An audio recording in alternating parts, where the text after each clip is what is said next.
there, friends and sane persons. My name is Kyle. Welcome to another episode of Wednesday Whimsy. Not only is this Wednesday Whimsy, but it's time for everyone's favorite quarterly show, Quarterly Qountdown! Woo! Wednesday Whimsy is, of course, a short show that I do every Wednesday evening where I talk about a board game, a top 10 list, a board game-related topic, something game-related that happens to have caught my mind. Quarterly Qountdown is, of course, the sub-show of Wednesday Whimsy, where I talk about the 5 best new-to-me games that I have played in the last calendar quarter. So this week being the last week of September, that means it is time for Quarterly Qountdown. I'm not going to be talking about the games in great detail, just the 5 best ones that I happened to have come across and played. I do believe that they all... I know at least one of them did not come out this quarter. It came out before, but not that long ago. They're all kind of new games. I have played each one many times. I own all but one, although I have even pre-ordered that one. It's just not arrived yet. Anyway, let's, I guess, stop talking about it and start getting into it with my number 5.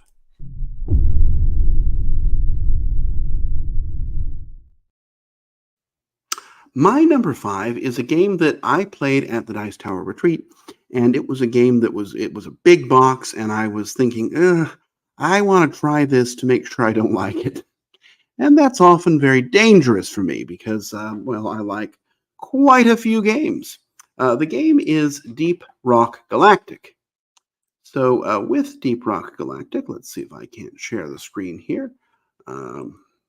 That's not right. Come on.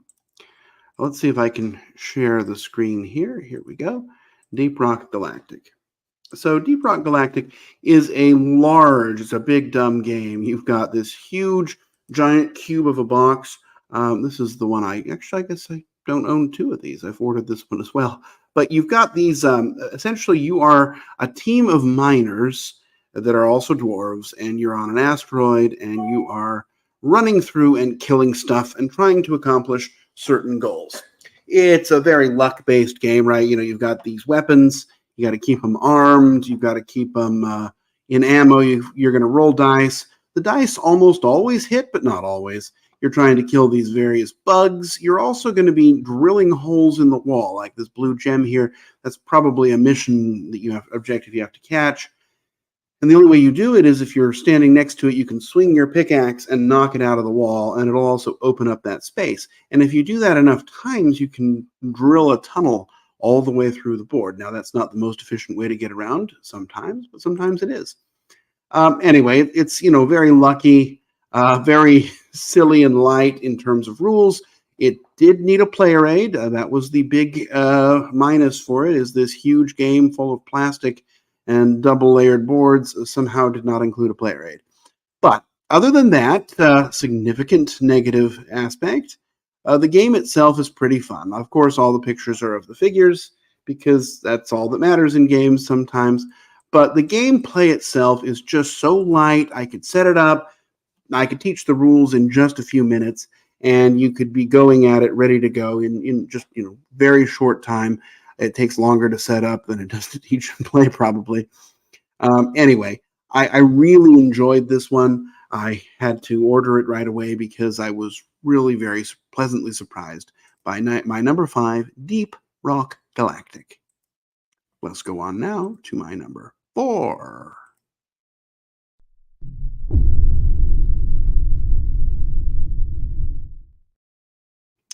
My number 4 is one that was not on my radar at all because it's not available in English. It's a game that I had seen on a Dice Tower review, and I thought, oh, that sounds interesting. So I went ahead and ordered one from Brazil. The game is called O Bom do Video Game, and this is a very video game themed board game. Basically, what you have here is you are a kid in the 90s, and you are trying to play old-style video games. And the best way to get them is you don't have enough money to buy them, so you're going to go down to the video rental store and rent the games, and you're trying to beat them and play them, and that's kind of how it works. Mostly what the game is, and it looks like there might not be very many pictures about this, but what you have is this, you're going to have this setup. It's this grid of action tiles, and so every turn you're going to take one, and then you're going to do one of the actions that it intersects with. Not both, just one. And those actions could be getting money, and the money isn't really used to buy games, but it's used to rent them. You could also beg your parents until they're annoyed with you to buy you one from the store, and then it's just available to you. And then you're trying to play them, which means to put these tiles in certain sets. So, run of 3, 4 of the same color, that kind of thing. And thematically that doesn't make a ton of sense, but the rest of the theme is really there, even if the actual mechanisms don't tie to it very well. There's great artwork, all these old video game that didn't really exist, but kind of could have, because back in those days Nintendo was just throwing everything at the wall, as were others. Anyway, you're trying to complete goals. You'll get points if you beat the game. You'll also get points. You'll get bonuses by having just played it. Lots of ways, lots of things to do and focus on. It's not a particularly long game. It works well with different player counts. I've just really been enamored with it. Unfortunately, it's difficult to find. You can find it, the publisher. I bought it from the designer, and he was happy to sell me one, but I did have to pay a lot of money for it to get it shipped up from Brazil. Anyway, if you do have a chance, Obom do Video Game is definitely worth your time. So let's go on now to my number 3.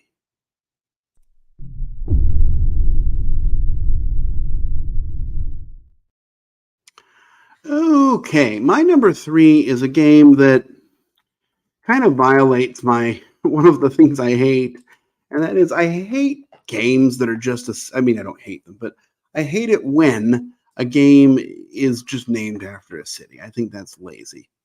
This one, at least, however, has some thought put behind it. The game in my number 3, there's some history, and the rule book gives you lots of reasons why things are a certain way.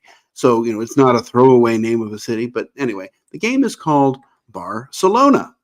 And in Barcelona, what you are doing is you are rebuilding the city, not rebuilding, just plain old building the city of Barcelona. And the way you're doing it is on your turn, there's this board. Let's see if I can find a close-up of it. No, of course I can't. There's this board.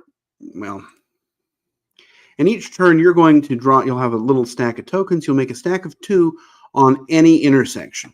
And then you will perform the actions that intersect with that space. So, for example, if I put my tokens here, I'd perform this action and this action. And if you put them on the diagonal, you also get a third one. You're going to do those actions. Those actions are going to get you points in various ways. And then if the placement of stacks of people on the board satisfies one of the building conditions, you'll build that building. Then you'll score points, and those workers are going to go down on this little track here. And as the tracks fill up, that's going to trigger the game's various scoring points. And you want to have the most points at the end of the game.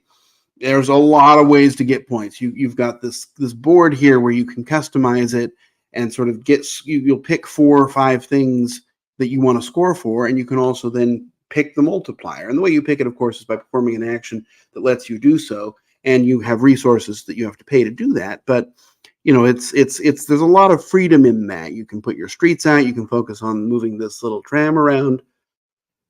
You can focus on the goals that are going to be scoring at different points in the game and try to get your multiplier up really high. There's just a lot going on, a lot of freedom in Barcelona, and I just found it to be a delightful experience. I was not expecting it to be as good as it actually is. I will say the solo mode I was not a huge fan of. I found the solo mode to be incredibly easy. And what I mean by that is the alternate player that you were trying to beat really, it was dumb. It made dumb choices. It didn't focus on things like a human player would. And so, if you got ahead of it, you just stayed ahead, and I would beat it by 100 or 150 points each time. Scores are pretty big in this game. And even if I played it on hard with the extra hard variant, I found the solo opponent to be way too easy. So it's really just a beat your high score variant at that point. But the game itself, especially with two, it just sings, it moves along at a great clip. It's just a very interesting game, one that I really enjoy. My number 3 of the quarter, Barcelona. Let's go on now to my number 2.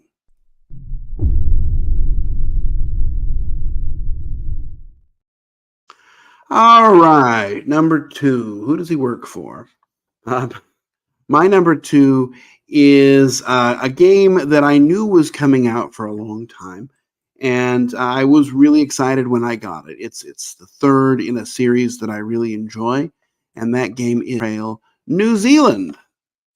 So Great Western Trail New Zealand is more of Great Western Trail.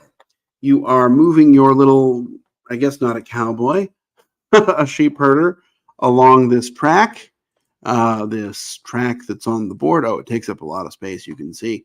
But you're going to start down here at the bottom, and you'll kind of wind your way up.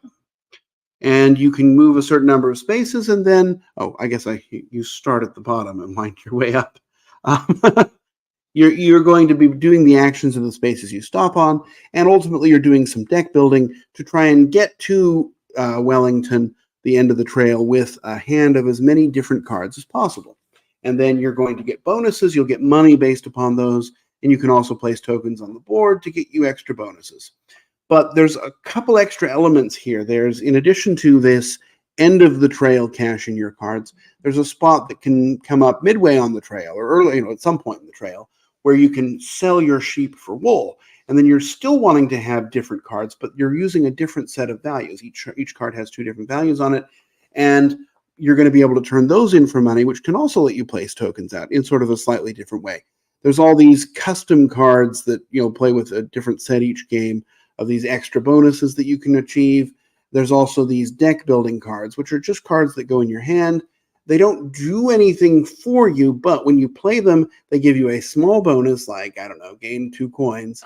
And then they replace themselves, so they don't actually take up space in your hand. It's not like some cards in the game where, like those bonus cards, where you get it and you're like, oh crap, I need more cards in my hand, and the best thing I can do is play this for its bonus effect, and then I'll be a card short. I really loved the way that this was. I've played it solo, and it's very difficult solo. I've played it with other people. Either way, definitely a great entry in the series, and I'm not quite there yet, but I might eventually convince myself that it is the best in the series. So, it's, Great Western Trail is one of my all-time favorites, and this one kind of feels like there's a bit of Rails of the North thrown in, and there's also a lot more just sort of space for decisions and for fun and for things to try. I was really enamored with Great Western Trail New Zealand. And that leaves us with just one more game on this quarter's quarterly Qountdown, my number 1.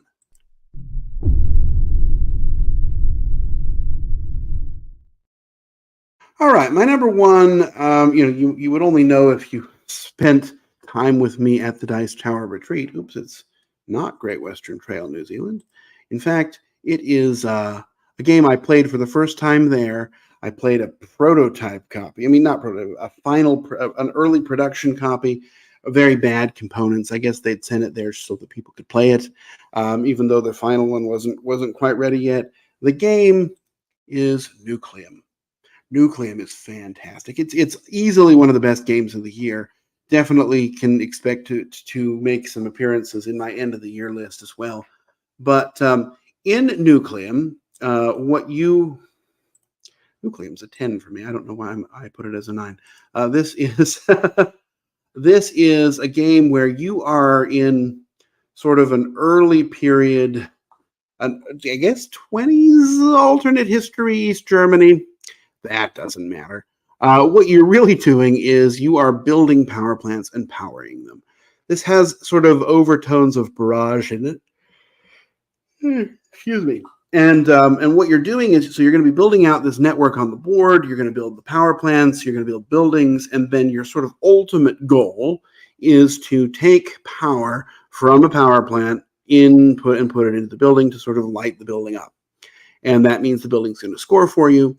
And the way you do that, you can buy coal, which is expensive after the first couple of rounds and very inefficient, or you can build these uranium mines and the facilities to process them and process the uranium, which is a more efficient energy source.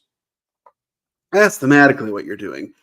On your turns, the turns are super easy and pretty fast generally. You just have these actions you're going to do, and there's really two ways you can do them. One way is you have this board, and the board is going to you're going to tuck these little action tiles in the slots at the top of the board, and then you perform the actions. The other way to do it, though, is you can take those tiles and you can put them out on this map, and then they're forever gone from your hand. Now, if the action matches the color, like this is a multicolored one on this white, that would match, so you get to perform the action. If it doesn't match, you don't get to perform the action, but what this does is it gets you more presence on the board. It's referred to as network, but you're able to build adjacent to any of your railways, and you can put the railways anywhere. You don't have to build sequentially, so you really have a lot of freedom on the map. When the railways meet, they're going to be a little bit of scoring as well, and then you've sort of completed the rail, and that's going to be something you can send power down, you can build across. It's really just kind of connects things.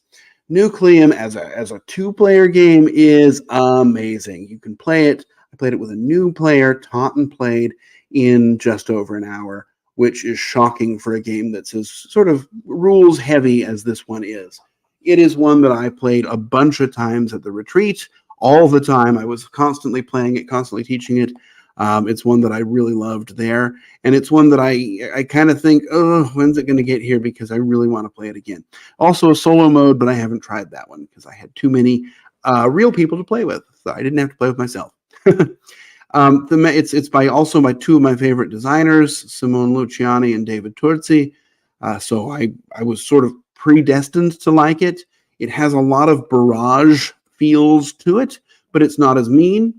But thematically and sort of with the mechanisms, what you're doing has some barrage-like feels. It's just a game where you have a lot of freedom and you can try a lot of different things. And I just really find it to be fascinating. So that's why, excuse me. It's my most played game of the quarter, and it's also my number one on the quarterly Qountdown. Apparently, I need to go take a nap. Anyway. Thank you for joining me. That's all I have to talk about today. That's 5 great games that I played for the first time this quarter. I look forward to looking at them again in the next quarter, although they won't be on the quarterly Qountdown since they won't be new to me anymore. But with that, I think I'm going to come to an end. And so I'm going to wish you safe travels and courage when you need it. Join me next time. I might be starting my top 100 series pretty soon. I don't know if I'll do it next week, but at some point in October, I plan to start. So that'll be something to look forward to, or not. It'll be something for me. I've already made the list. And then join me at the end of December, which is the next time we'll do quarterly Qountdown. But anyway, that's all I've got for you. So I will see you next week on another episode of Wednesday Whimsy. Bye-bye.